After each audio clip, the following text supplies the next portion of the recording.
Hi, welcome to Biz Today. I am Nazareen Ebrahim. As you know, this is your show for everything entrepreneurial.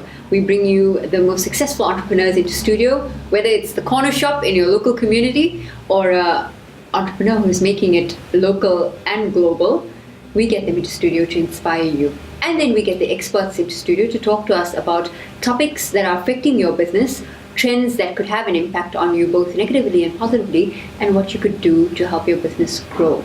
Now this week we've brought in the NYDA, that's the National Youth Development Agency. Sabelo Ntuli, who heads up the Durban branch, talks to us about what the agency offers in terms of growing young entrepreneurs. You don't want to miss this, so stay tuned. Sabelo, welcome to Biz Today. It's a pleasure to have you in the studio. Thank you for having me. Excellent. So you're the branch manager of the Durban division for NYDA, the National Youth Development Agency. That's Am I correct in saying that? Yeah, National Youth Development Agency. So your job is quite a varied one. You're always interacting with businesses. Tell us about the NYDA. What is it? NYDA is a National Youth Development Agency that was established in terms of the Act, NYDA Act 54 of 2008. Right. It was launched in 2009 on the 16th of June by our President, Jacob Zuma. To commemorate youth? Was it to commemorate Youth Day? Yes, it was to commemorate youth. If you remember, in the past in the country we had Umsobomvu and the National Youth Commission. So actually the government at the time felt these two agencies were working in silos. However, they had the same objective. Okay. Therefore, they had to merge these two institutions, and they gave birth to NYDA, of which it was actually launched in 2009, 16th of June. Our main mandate basically derived from the Act, of which is to mainstream youth development in the country, to facilitate youth development with all sectors of society. We are talking into business, entrepreneurship and employment. We are facilitators at the agency. Currently we are based, we have offices all over the country. We've got about 15 branches. In KwaZulu-Natal we have one branch, which is in Durban, that I'm heading. However, we are looking at having two additional branches in the near future in KwaZulu-Natal during this financial year. I'm talking about from April to March next year. One will be in Newcastle, the other one will be in Richards Bay. However, what we've done as NYDA, since we have one office, we have MOUs with different municipalities in the country. Okay. In KwaZulu-Natal in particular, we have about 28 municipalities that are on board.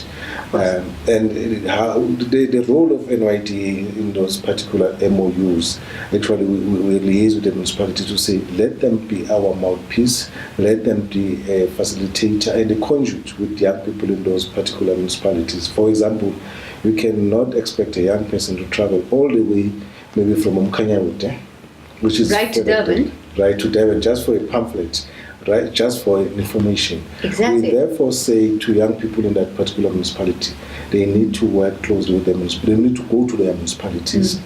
We train the municipality staff on our products and services and to advise people with our products and services.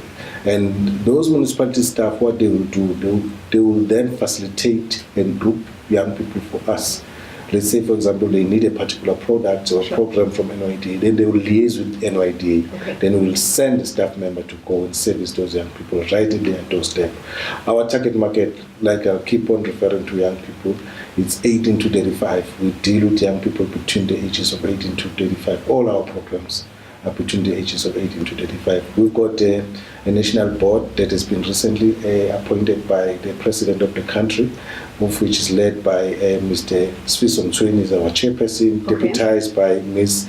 Bavelile Hlongwa, who's from KwaZulu-Natal. And we've got about other 5 additional members in the board, which are non-executive members. Okay. And we've got the executive team also, of which mostly, you'll be surprised, within NYD, we've got the youngest, leadership. In terms of the executive team, they are below 35. Most of them, the board, they are below 35. So everybody it's about young people displaying that they can do work on their own and drive the programs of this country. Which is your mandate of your organization? Yes. So it should make sense to have young people on the board so they can live out the mandate. Definitely, and we report to the office of the president. As the president once said in one of his speeches, that we take youth development serious in this country, hence they report in my office. So this is where we are as NYDA currently in terms of our mandate in the broader view, and in terms of accessibility, because young people will say, but NYDA is not accessible and so forth. We are looking into that. In fact, the new board has a plan that in the next 3 years or so, they want to have at least 52 branches in the country. So that makes sense because it services the larger part of youth who are unable to access traditionally in the city centers, maybe the main offices of agencies which can help them. So I think that's a great plan.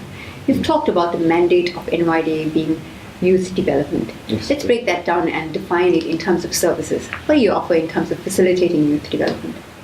In terms of our key performance areas, we actually have economic participation, whereby we encourage young people to enter into an economic space.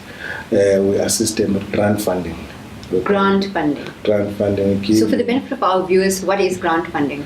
Grant funding, it's money that is given to you. You don't have to pay it back. Okay. You know, if you go to a bank, you're looking for a loan in order to start a business, you have to pay it back. But with respect to grant funding, you don't have to pay it back. So it's given to you. But they've got to know their story when they come to you, right? Yes. Young people, they always say it's free money. Yeah. So you give them free money. Our grant funding starts from 1,000 up to 100,000. Okay. But there are 3 thresholds, actually. There are 3 different thresholds. Threshold 1 is 1,000 to 10,000 rand that we give to young people as to start their business. Those are mainly for businesses that are at a nascent stage. Those are mainly for businesses for informal sector. Informal, the person that sells on the side of the road. A hawker, trader. A hawker, a trader, a saloon, a person that needs to taste the entrepreneurship world. Okay. We are saying as government, we are prepared to risk up to 10,000 rand for that particular person. The business shouldn't be registered. We shouldn't have even a tax clearance in order to qualify. So you can be a sole trader. It's for 10,000 rand.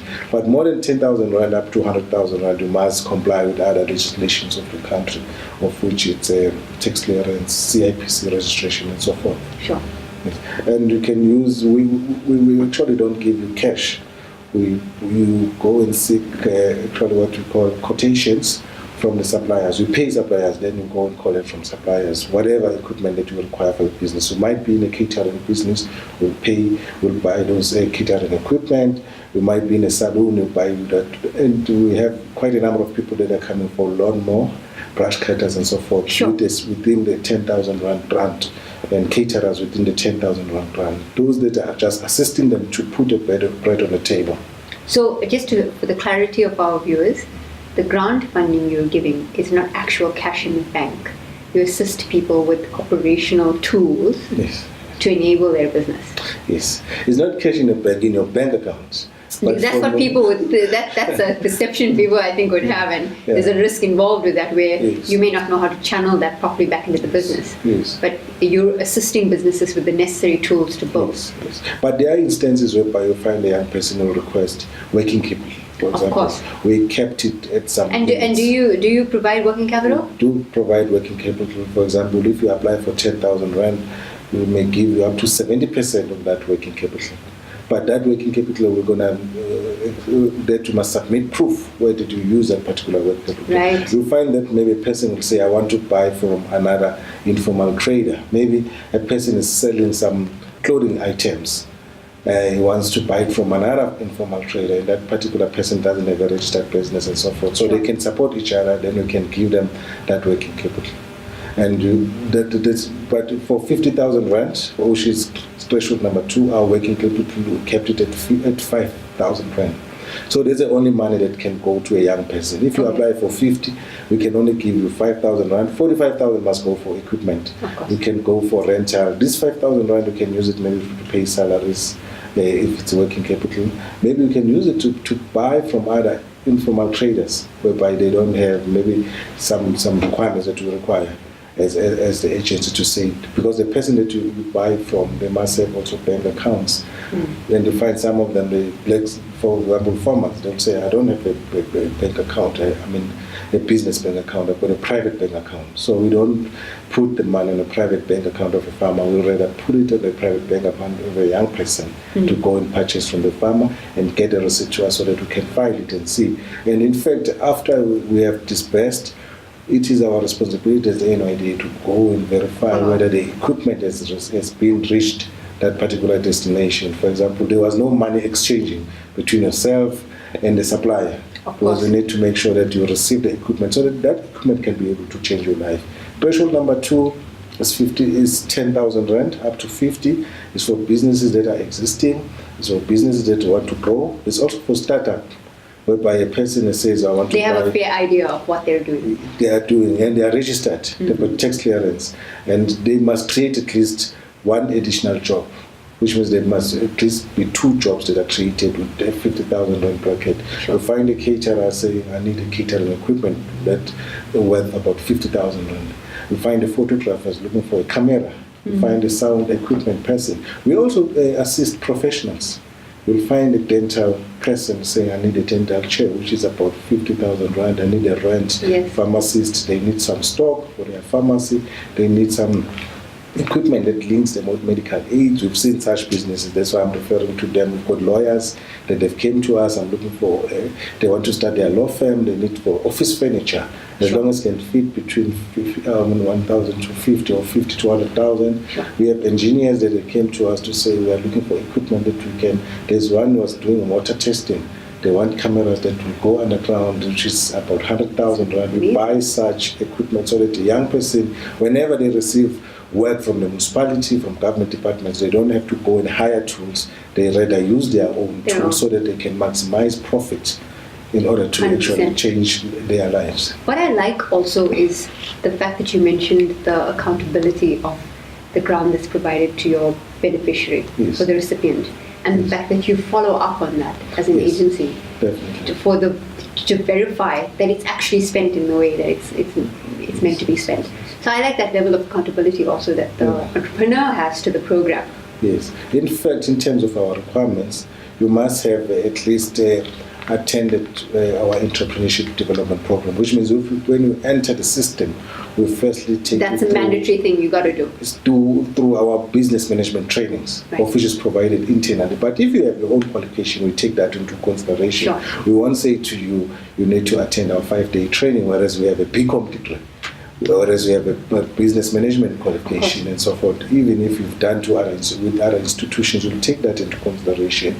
And once we receive the grant, we have a condition to say for the next 2 years, you sign a contract that you will be still receiving further assistance from us, further support. In fact, we bind you for a further support to make... So you can ensure the sustainability of that business. Yes, definitely, which includes the market linkages, which includes the business development, just to expand a bit, is about the website design. You can also apply for a voucher because we've got voucher programs. So you can do the marketing plan, all those business plan. You can also do marketing voucher because there's a program called a voucher program within the NYDA. I want to talk about the voucher program when we come back from the break.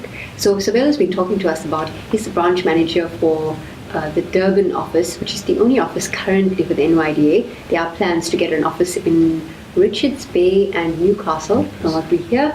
We will talk to him more about the sustainability of the program and also how you can apply. Stay tuned.